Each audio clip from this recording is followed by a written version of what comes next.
ಇನ್ನು ಮೇಲ್ಮನೆಯ ಚುನಾವಣೆಗೆ ಬಿಜೆಪಿ ಶಾಸಕರು ಕೂಡ ಮತದಾನ ಮಾಡಿದ್ದಾರೆ. ಇಲ್ಲಿವರೆಗೂ 61 ಬಿಜೆಪಿ ಶಾಸಕರು ಮತ ಚಲಾವಣೆಯನ್ನ ಮಾಡಿದ್ದಾರೆ.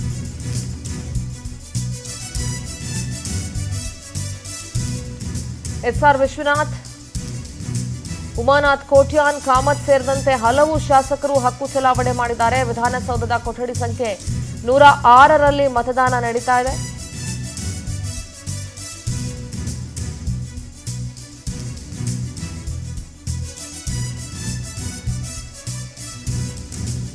ಮೇಲ್ಮನೆ ಚುನಾವಣೆಗೆ ನಡೀತಾ ಇರುವಂತಹ ಮತದಾನ ಇದು. ಮೇಲ್ಮನೆ ಚುನಾವಣೆಗೆ ಬಿಜೆಪಿ ಶಾಸಕರು ಮತದಾನವನ್ನ ಮಾಡಿದ್ದಾರೆ. ಇಲ್ಲಿವರೆಗೂ 61 ಬಿಜೆಪಿ ಶಾಸಕರು ಮತ ಚಲಾಯಿಸಿದ್ದಾರೆ. ಕೊಠಡಿ ಸಂಖ್ಯೆ 106ಕ್ಕೆ ಬಂದು ಮತ ಚಲಾವಣೆಯನ್ನ ಮಾಡಿದ್ದಾರೆ.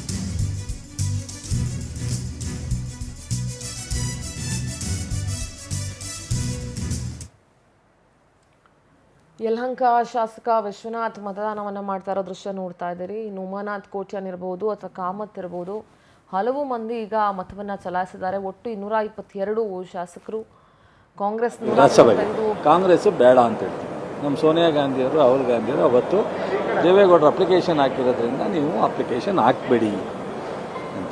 ಈಗ ನಾವು ನಮ್ಗೆ ಹೆಚ್ಚು ಓಟ್ ಇದ್ದಾಗ 28 5ಕ್ಕೆ 140 ಓಟ್ ನಮಗೆ ಸಫಿಷಿಯೆಂಟ್ ಇದ್ದಾಗ 7ನೇ ಕ್ಯಾಂಡಿಡೇಟ್ ಹಾಕೋ ಅವಶ್ಯಕತೆ ಏನಿತ್ತು?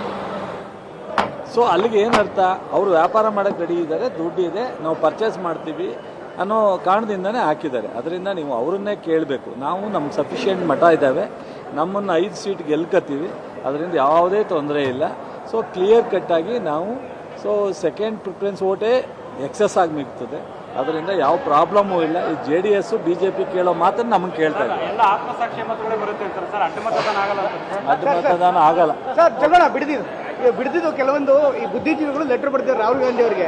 ರಾಹುಲ್ ಗಾಂಧಿ ಹೊರದಿಗೆ ಅಂಡಮಾನ್ ನಿಕೋಬಾರ್ ಅಲ್ಲಿ ಯಾವ ರೀತಿ ಪರಿಸರ ಸಂರಕ್ಷಣೆ ಮಾಡ್ತಿದ್ರಲ್ಲ, ಇಲ್ಲಿ ಕೃಷಿಕರ ಮೇಲೆ ಒಂದ್ ರೀತಿ ತೊಂದರೆ ಆಗ್ತಿದೆ ಅಂತ ಹೇಳ್ತಾರೆ. ಈಗ ಬಿಡ್ದಿದ್ದು ಅಲ್ಲಿ ಸರ್ಕಾರದ ವಿರೋಧಿ ನಿಲ್ವೇ ಇದೆ. ರೆಡ್ ಝೋನ್ ಇರೋದ್ರಿಂದ ಫ್ಯೂಚರು ಸಹ ರೈತರಿಗೆ ಯಾವುದೋ ಅನನುಕೂಲ ಆಗುತ್ತೆ.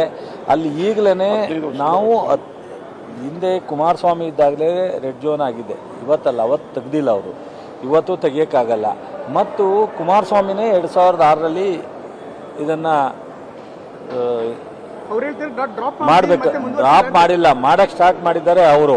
ಇವತ್ತು ರೈತರಿಗೆ DK ಶಿವಕುಮಾರ್ ಅವರು ಬಂದ ಮೇಲೆ 1 ಡಬಲ್ ತ್ರಿಬಲ್ ಮಾಡಿ. ಎಸ್, ಚಲುವರಾಯಸ್ವಾಮಿ ಅವರು ಮಾತಾಡ್ತಾ ಇದ್ರು. ಇಲ್ಲಿವರೆಗೂ 61 ಬಿಜೆಪಿ ಶಾಸಕರು ಮತ ಚಲಾಯಿಸಿದ್ರು. ಈಗ ಚಲುವರಾಯಸ್ವಾಮಿ ಅವರು ಮಾತಾಡ್ತಾ ಇದ್ರು, ನಮ್ಮ ಮತಗಳು ನಮಗೆ ಸಫಿಷಿಯೆಂಟ್ ಆಗಿದ್ದಾವೆ, ನಾವು 5 ಜನನ ಹಾಕಿದ್ದೀವಿ. ಅದಾದ್ಮೇಲೆ ಅವ್ರುಗಳು ಎಕ್ಸ್ಟ್ರಾ ಹಾಕೊಂಡಿದ್ದಾರೆ, ಅಂದ್ರೆ ಅವರು ಕುದುರೆ ವ್ಯಾಪಾರಕ್ಕೆ ರೆಡಿ ಇದ್ದಾರೆ, ಅದಕ್ಕೆ ಅವರು ಎಕ್ಸ್ಟ್ರಾ ಒಬ್ರನ್ನ ಹಾಕಿದ್ದಾರೆ. ಇರೋ 7 ಸ್ಥಾನಕ್ಕೆ 8 ಜನ ಇದ್ದಾರೆ. ಸೊ ನಮ್ಮ ಮತಗಳು ನಮಗೆ ಸಫಿಷಿಯೆಂಟ್ ಆಗಿರೋದ್ರಿಂದ ನಾವು ಯಾರನ್ನು ಬೆಂಬಲ ಕೇಳೋ ಅವಶ್ಯಕತೆನೂ ಇಲ್ಲ.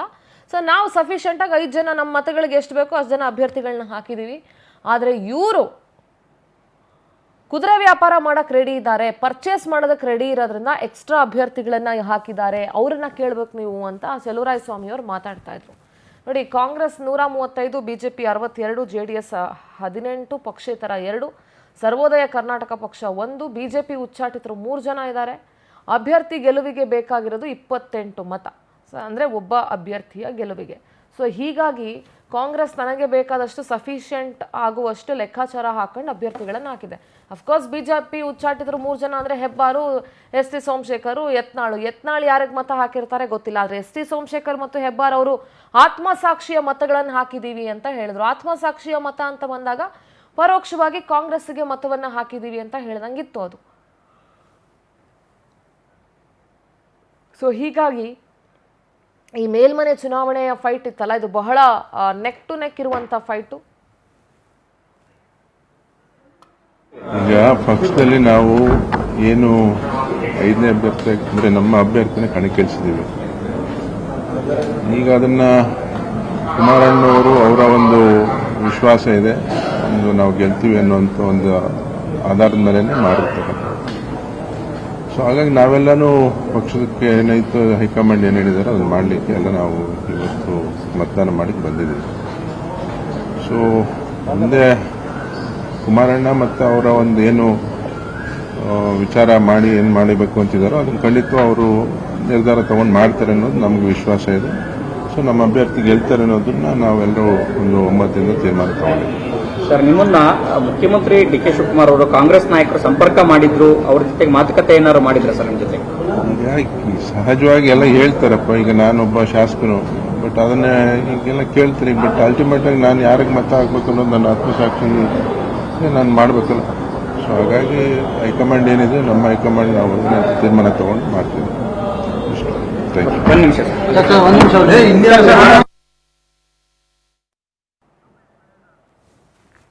ಪೊಲಿಟಿಕಲ್ ಕರೆಸ್ಪಾಂಡೆಂಟ್ ರೂಪೇಶ್ ನೇರ ಸಂಪರ್ಕದಲ್ಲಿ ಜಾಯ್ನ್ ಆಗ್ತಾ ಇದ್ದಾರೆ. ರೂಪೇಶ್, ಮೇಲ್ಮನೆ ಚುನಾವಣೆ ಸಾಕಷ್ಟು ದಿನ ಅಖಾಡ ಹಾಕಿದೆ, ಸಾಕಷ್ಟು ಲೆಕ್ಕಾಚಾರಗಳು ನಡೀತಾ ಇತ್ತು. ಇರುವಂತಹ 7 ಸ್ಥಾನಗಳಿಗೆ 8 ಅಭ್ಯರ್ಥಿಗಳು. ಸೊ ಏನೆಲ್ಲ ಡೆವಲಪ್ಮೆಂಟ್ ಆಗ್ತಾ ಇದೆ ರೂಪೇಶ್? ಸಿಂಧೂರ, ಈಗ ಪರಿಷತ್ ಚುನಾವಣೆ ಒಂದು ನಿರ್ಣಾಯಕ ಹಂತಕ್ಕೆ ಬರ್ತಾ ಇದೆ. ಯಾಕಂತ ಹೇಳಿದ್ರೆ ಒಟ್ಟಾರೆಯಾಗಿ ಈಗ 3 ಅಡ್ಡ ಮತದಾನ ಆಗಿರುವಂತಹ ಶಂಕೆ ವ್ಯಕ್ತವಾಗ್ತಾ ಇದೆ. ಇಬ್ರು ಬಿಜೆಪಿಯಿಂದ ಉಚ್ಚಾಟಿತರು, ಇಬ್ರು ಕೂಡ, ಯಾಕಂದ್ರೆ ಎಸ್ ಟಿ ಸೋಮಶೇಖರ್ ಹಾಗೆ ಶಿವರಾಮ್ ಹೆಬ್ಬಾರ್ ಅವರೇ ಕೂಡ ಕನ್ಫರ್ಮ್ ಮಾಡಿದ್ದಾರೆ. ಡಿ.ಕೆ. ಶಿವಕುಮಾರ್ ಅವರನ್ನು ಸಂಪರ್ಕ ಮಾಡಿದ್ದಾರೆ. ಹೈಕಮಾಂಡ್ ಆದಿಯಾಗಿ ಹಲವು ನಾಯಕರುಗಳು ನಮ್ಮೊಂದಿಗೆ ಮಾತುಕತೆ ನಡೆಸಿದ್ದಾವೆ ಅಂತ ಹೇಳಿ. ಅದೇ ರೀತಿ ಎಸ್ ಟಿ ಸೋಮಶೇಖರ್ ಅವರು ನಿನ್ನೆ ಡಿ.ಕೆ. ಶಿವಕುಮಾರ್ ಕರೆ ಮಾಡಿದ್ದಕ್ಕೆ ವಂಡರ್ಲಾ ರೆಸಾರ್ಟ್ ಕೂಡ ಹೋಗಿ ಬಂದಿದ್ರು. ಅಲ್ಲಿ ಒಂದಿಷ್ಟು ಬೇಡಿಕೆಗಳನ್ನ ಇಟ್ಟಿದ್ದಾರೆ. ಅದಕ್ಕೆ ಡಿ.ಕೆ. ಶಿವಕುಮಾರ್ ಒಪ್ಕೊಂಡಿದ್ದಾರೆ. ಏನಂತ ಹೇಳಿದ್ರೆ ಕ್ಷೇತ್ರದ ಅಭಿವೃದ್ಧಿ ಹಣ ಕೊಡಬೇಕು ಅಂತ. ಅದೇ ರೀತಿ ಎಸ್ ಟಿ ಕ್ಷೇತ್ರ ಯಶವಂತಪುರದಲ್ಲಿ ಸಾಕಷ್ಟು ಸಮಸ್ಯೆಗಳು ಕೂಡ ಖಂಡಿತವಾಗಿದೆ. ಕುಡಿಯ ನೀರು ಸಮಸ್ಯೆಗಳಿರಬಹುದು, ಅನುದಾನ ಇರಬಹುದು, ಎಲ್ಲವೂ ಕೂಡ ಬೇಡಿಕೆಗಳಾಗಿ ಉಳಿದಿದೆ. ಹೀಗಾಗಿ ಅದಕ್ಕೆ ಸಂಬಂಧಪಟ್ಟಂತೆ ನೀವು ನೆರವು ಕೊಡಬೇಕು, ನೆರವು ಕೊಟ್ಟರೆ ನಾನು ಯೋಚನೆ ಮಾಡಬಹುದು ಅಂತ ಹೇಳಿದಕ್ಕೆ ಹಂತ ಹಂತವಾಗಿ ಹಣಕಾಸನ್ನ ಬಿಡುಗಡೆ ಮಾಡಿಕೊಡ್ತೀನಿ, ನೀವು ನಮಗೆ ಬೆಂಬಲಿಸಿ ಅಂತ ಹೇಳಿ ಡಿ.ಕೆ. ಶಿವಕುಮಾರ್ ಮನವಿ ಮಾಡ್ಕೊಂಡಿದ್ದಾರೆ. ಆ ಮನವಿಗೆ ಎಸ್ ಟಿ ಸೋಮಶೇಖರ್ ಒಪ್ಪಿದ್ದಾರೆ. ಹೀಗಾಗಿ ಕಾಂಗ್ರೆಸ್ನ 5 ಅಭ್ಯರ್ಥಿಗೆ ಮತವನ್ನು ಹಾಕಿದ್ದಾರೆ ಅಂತ ಹೇಳಲಾಗ್ತಾ ಇದೆ.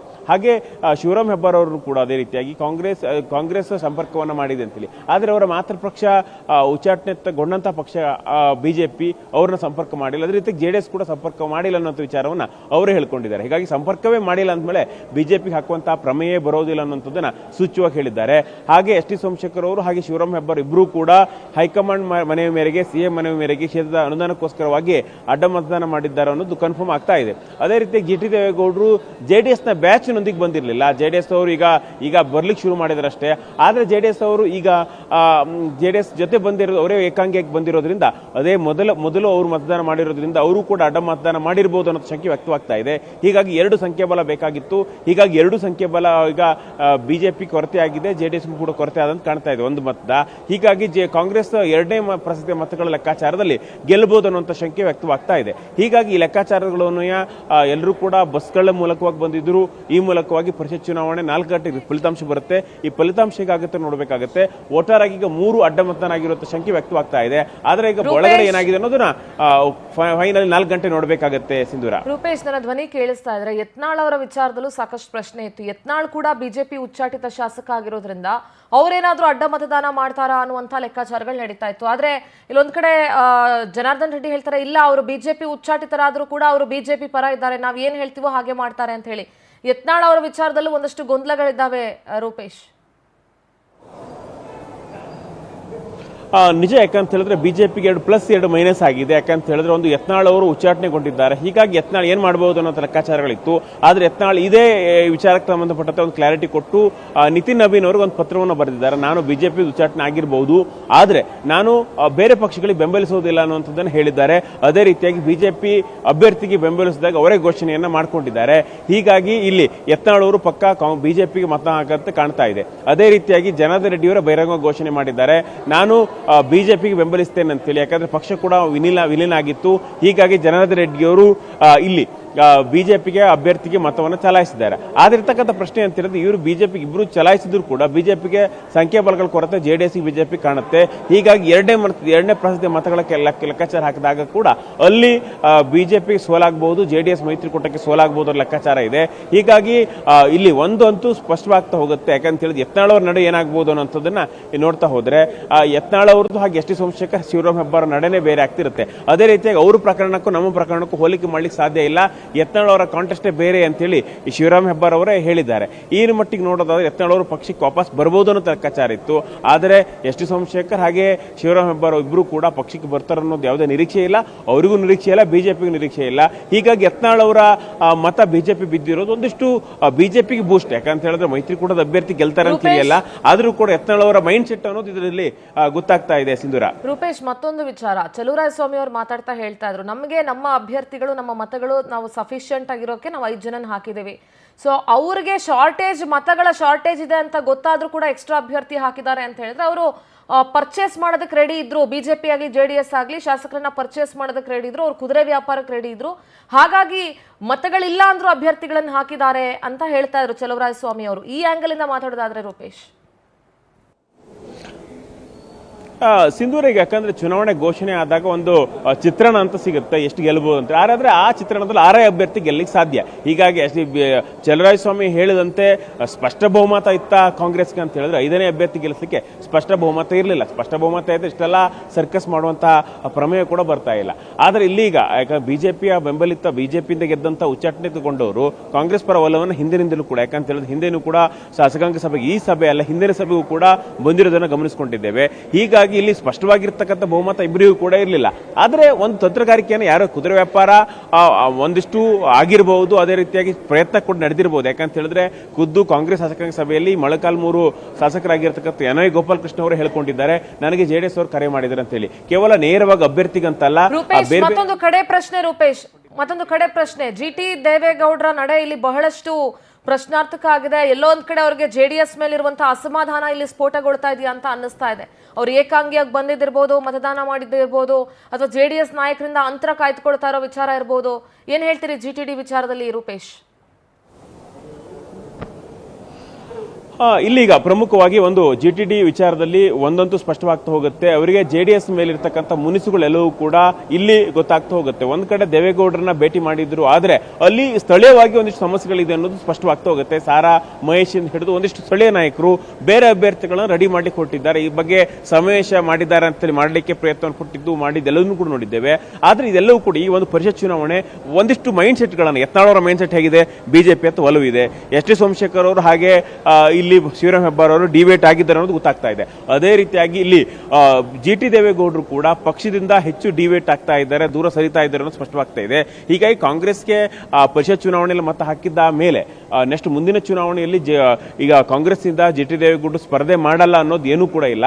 ಹೀಗಾಗಿ GT ದೇವೇಗೌಡರು ಆಲ್ಮೋಸ್ಟ್ ಕಾಂಗ್ರೆಸ್ ಮೈಂಡ್ ಸೆಟ್ ಅನ್ನ ಮಾಡ್ಕೊಂಡಿದ್ದಾರೆ ಅನ್ನೋದು ಸ್ಪಷ್ಟವಾಗ್ತಾ ಹೋಗುತ್ತೆ. ಒಂದು ವಿಚಾರ ನೋಡ್ಕೊಳ್ಬೇಕು, ಸಿದ್ದರಾಮಯ್ಯ ರಾಜೀನಾಮೆ ಕೊಡ್ತಾರೆ ಅಂತ ಹೇಳಿದಾಗ ಅಥವಾ ಕಾಂಗ್ರೆಸ್ ನಾಯಕರು ಬಂದಿದ್ದಾರೋ ಇಲ್ಲೋ ಬಿಟ್ಟಿರೋ ಗೊತ್ತಿಲ್ಲ, ಆದ್ರೆ GT ದೇವೇಗೌಡರು ಸಿದ್ದರಾಮಯ್ಯ ಮನೆಗೆ ಹೋಗಿದ್ರು. ಯಾಕಂದ್ರೆ ಸಿದ್ದರಾಮಯ್ಯ ಅವ್ರನ್ನ ಭೇಟಿ ಆಗೋದು ಅಂತ ಹೇಳಿದ್ರೆ ಚಾಮುಂಡೇಶ್ವರಿಯಲ್ಲಿ ಎಷ್ಟು ಮಟ್ಟಿಗೆ ದೊಡ್ಡ ಫೈಟ್ ಆಗಿತ್ತು ಅನ್ನೋದು ಕೂಡ ಗೊತ್ತೇ ಇದೆ.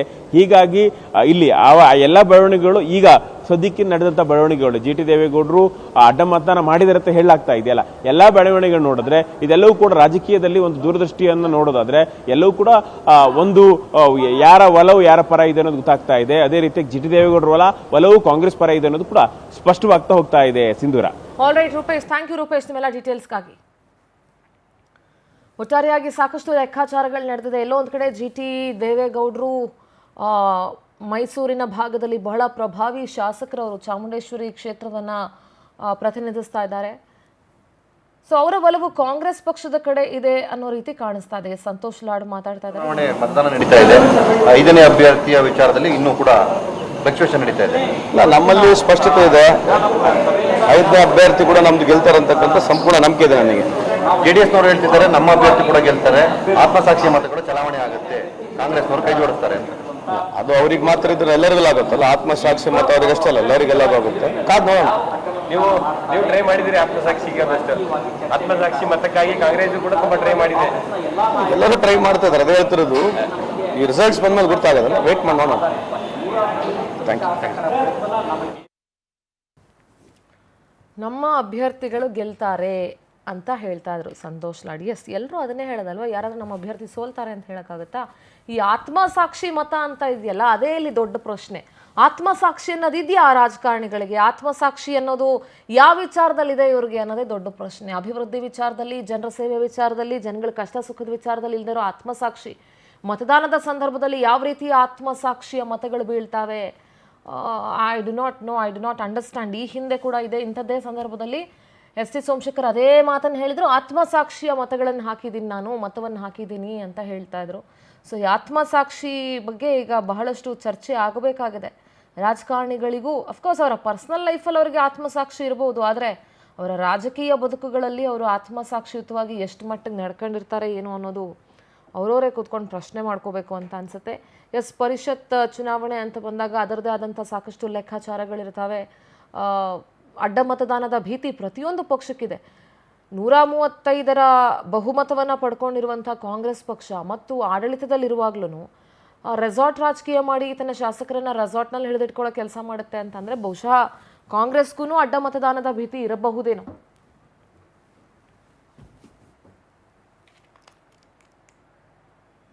ಇನ್ನು ಸಚಿವ ರಾಮಲಿಂಗಾರೆಡ್ಡಿ ಮತ್ತು ಅಶ್ವಥ್ ನಾರಾಯಣ್ ನಡುವೆ ಹಾಸ್ಯ ಪ್ರಸಂಗ ನಡೆದಿದೆ. ಅಶ್ವಥ್ ನಾರಾಯಣ್ ಕಾರ್ ಹತ್ತೋದಕ್ಕೆ ಹೋಗಿದ್ರು ರಾಮಲಿಂಗಾರೆಡ್ಡಿ. ನಿಮ್ದೇ ಕಾರು, ಆಯ್ತು ಹೋಗಿ ಸರ್ ಅಂತ ಡೋರ್ ಓಪನ್ ಮಾಡಿದ್ರು. ನಗ್ನಗ್ತಾ ಕಾರ್ ಡೋರ್ ತೆಗೆದ್ರು ಅಶ್ವಥ್ ನಾರಾಯಣ್. ಆಮೇಲೆ ಇದು ನಂದಲ್ಲಪ್ಪ ಅಂತ ಹೇಳಿ ಸಚಿವರು ವಾಪಸ್ ಬಂದ್ರು. ಬಳಿಕ ತಮ್ಮ ಕಾರ್ ಹತ್ತಿ ಸಚಿವ ರಾಮಲಿಂಗಾರೆಡ್ಡಿ ತೆರಳಿದ್ರು. ಸಚಿವರ ನಡೆಗೆ ಕಾಂಗ್ರೆಸ್ ಮತ್ತು ಬಿಜೆಪಿ ಶಾಸಕರು ಮುಗುಳ್ನಕ್ಕಿದ್ದಾರೆ. ವಿಧಾನಸೌಧ ಕೆಂಗಲ್ ಗೇಟ್ನಲ್ಲಿ ನಡೆದಂತಹ ಹಾಸ್ಯ ಪ್ರಸಂಗ. ತಮ್ಮ ಕಾರು ಅಂತ ಅಂದ್ಕೊಂಡು ಅಶ್ವಥ್ ನಾರಾಯಣ್ ಅವ್ರ ಕಾರನ್ನು ಹತ್ತಕ್ಕೆ ಹೋಗಿರ್ತಾರೆ. ದೃಶ್ಯವನ್ನ ನೋಡ್ಕೊಂಡು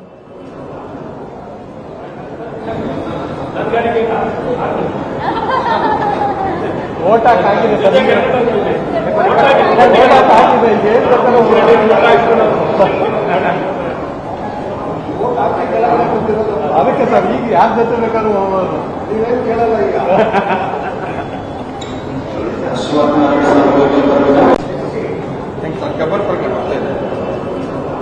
ದೃಶ್ಯಗಳಲ್ಲಿ ನೋಡ್ತಾ ಇದ್ದೀವಿ. ಸಮಟೈಮ್ಸ್ ಆಗ್ಬಿಡುತ್ತೆ, ಏನು ಮಾಡೋಕ್ಕಾಗಲ್ಲ. ಎಲ್ಲ ಕಾರ್ಗಳು ಬಿಳಿ ಕಾರ್ಗಳಲ್ವಾ, ಸೊ ಗೊತ್ತಾಗಲ್ಲ. ಅಶ್ವಥ್ ನಾರಾಯಣ್ ಕಾರ್ ಹತ್ತಕ್ಕೆ ಹೋಗ್ತಾ ಇರ್ತಾರೆ. ಅಶ್ವಥ್ ನಾರಾಯಣ್ ಬನ್ನಿ ಸರ್ ನಿಮ್ಮದೇ ಕಾರ್ ಅಂತ ಡೋರ್ ತೆಗಿಯಕ್ಕೆ ಬರ್ತಾರೆ. ಆಮೇಲೆ ಗೊತ್ತಾಗುತ್ತೆ ಅವ್ರಿಗೆ ನನ್ನ ಕಾರ್ ಅಲ್ಲ ಅಂತ ಹೇಳಿ. ಆಮೇಲೆ ರಾಮಲಿಂಗಾರೆಡ್ಡಿ ಅವರು ಅವ್ರ ಕಾರನ್ನು ಹತ್ಕೊಂಡು ಹೋಗ್ತಾರೆ. ಅಲ್ಲಿ ಹ್ಯಾರಿಸ್ ಹೇಳ್ತಾ ಇರ್ತಾರೆ, ಓಟ್ ಹಾಕಾಯ್ತಲ್ಲ, ಇವಾಗ ಯಾವ ಕಾರಲ್ಲಿ ಬೇಕಾದರೂ ಹೋಗ್ಬೋದು, ಏನು ಅಭ್ಯಂತರ ಇಲ್ಲ ಇವಾಗ ಅಂತ ಹೇಳಿ. ನೋಡಿ, ಸಣ್ಣ ಪುಟ್ಟ ಹಾಸ್ಯ ಪ್ರಸಂಗಗಳು ರಾಜಕಾರಣಿಗಳ ನಡುವೆನೂ ನಡೀತಾ ಇರುತ್ತೆ. ಬಹಳ ಸೀರಿಯಸ್ ಆಗಿರ್ತೀವಿ ಅವ್ರ ವಿಚಾರದಲ್ಲಿ, ಯಾವಾಗಲೂ ಕಟ್ಟು ಪದಗಳನ್ನು ಬಳಸಿ ಬೈತಾ ಇರ್ತೀವಿ. ಬಟ್ ಅವರ ನಡುವೆ ಕೂಡ ಇಂಥ ಸಣ್ಣ ಪುಟ್ಟ ಹಾಸ್ಯ ಪ್ರಸಂಗಗಳು ನಡೀತಾ ಇರುತ್ತೆ. ನಾವು ಅವ್ರ ಬಗ್ಗೆ ಬಹಳ ಸೀರಿಯಸ್ ಆಗಿರ್ತೀವಿ, ಆದರೆ ಅವ್ರುಗಳು ಜನಗಳ ಬಗ್ಗೆ ಅಷ್ಟು ಸೀರಿಯಸ್ ಆಗಿರಲ್ಲ. ಅದೇ ವಿಪರ್ಯಾಸ. ನೋಡಿ, ಅವರು ಹ್ಯಾರಿಸ್ ಅವರು ಕಾಂಗ್ರೆಸ್ಸು, ಅಶ್ವಥ್ ನಾರಾಯಣ್ ಬಿಜೆಪಿ, ಯಾವ ಪಕ್ಷದವ್ರು ಎಲ್ಲರ ಜೊತೆನೂ ಚೆನ್ನಾಗೇ ಇರ್ತಾರೆ ವೈಯಕ್ತಿಕವಾಗಿ. ಹೊರಗಡೆ ಸ್ಟೇಟ್ಮೆಂಟ್ಗಳು ರಾಜಕೀಯ ಪಕ್ಷ ಸಿದ್ಧಾಂತ ಅಂತ ಬಂದಾಗ ಬೇರೆ ಬೇರೆ ಸ್ಟೇಟ್ಮೆಂಟ್ಗಳಾಗಿರ್ಬೋದು. ಆದರೆ when it comes to personal ಎಲ್ಲರೂ ಕೂಡ ಒಬ್ರಿಗೊಬ್ರು ಚೆನ್ನಾಗೇ ಇರ್ತಾರೆ.